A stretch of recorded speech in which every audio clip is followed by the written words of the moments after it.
integrity, that's, you know, that's doing the right thing. And it's not, you can say it all day long with this, you know, but it's tough. If you're not putting yourself on the line, then you... Just like that Japanese pilots in San Francisco, we want to tell the ranking culture, then you can't tell us Yeah. culture. Same thing else. Yeah, yeah. It's In this. conclusion,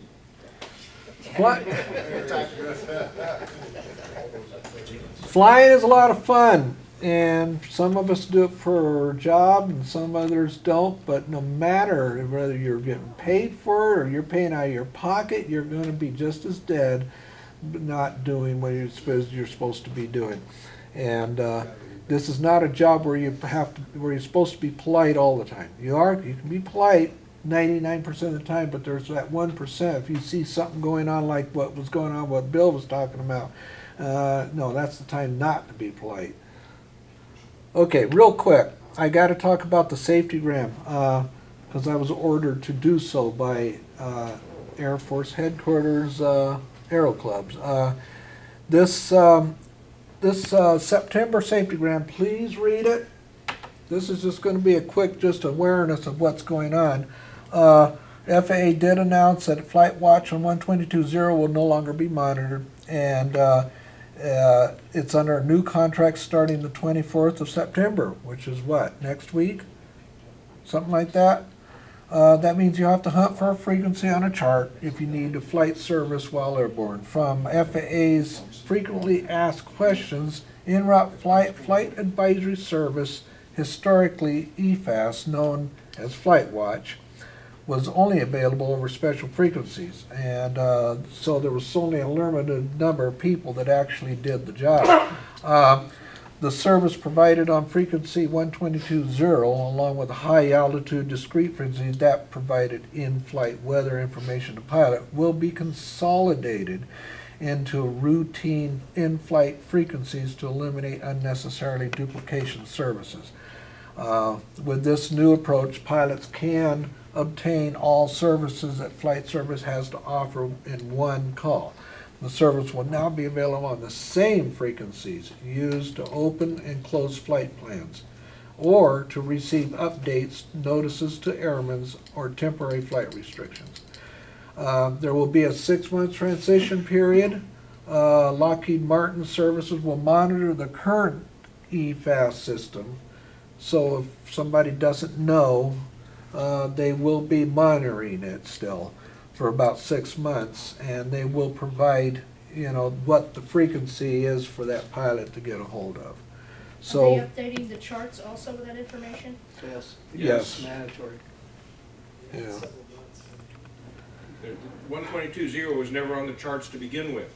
It was in the, All you gotta do is look at the VOR station and look for the flight service station frequency, and that's the frequency you use. It's, you use Yeah. radio now yeah. to get your flight watch.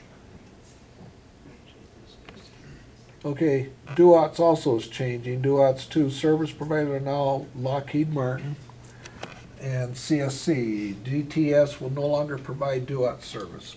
So if you want to get approved electronic weather, make sure you are using one of the two providers. Again, 1-800-WEATHER BRIEF. That still works. Side note, this could impact those who use for Flight Wing X and FlyQ, which draws information from the FAA. So how that impacts it, I don't know. That's something that remains to be seen. Both DUAT service providers require setting up is free, so they, you know, so that you can get the account. The first link below gives a very positive review of the services. Well, take a wild guess, it's AOPA. So AOPA, if you go on that site, that will give you a lot of information on it. Then there's also information in the next line there, end of Flight Watch from FAA.gov, which also gives some information on it. And then, of course, Lockheed Martin will also have that. CSC DUATS, you got DUATS.com. And then FAA awards new DUATS contract, again, more information. And the very bottom one is 10 ways an iPad in the cockpit can get you in trouble. That's something to review. I have not looked at that one. So any questions? Please read this. All this information I just gave to you is all on the September safetygram. And, oh yeah, and one other thing, you do have to sign off the PIF for this. This has been downloaded on the computer, so for those of who are in here in this meeting, you can sign it off for this meeting. Okay, let's see, oh yeah, density altitude, I threw this in here because it is still hot. You know, the important factors, altitude, the higher the altitude, the less dense air.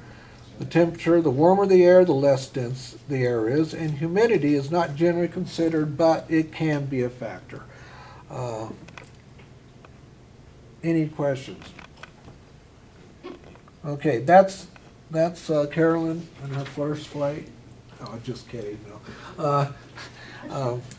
How many have flown a Cessna Aerobat, the old Cessna 150 Aerobats? All right, yeah, me too, yeah. Those were a lot of fun. I love those things. Okay, next meeting's 20 October 2015. We have a little more longer distance. This meeting came up so early because the first landed on a Tuesday. And so it made it this week, this Tuesday. So, all right, you're dismissed. We only went over 12 minutes.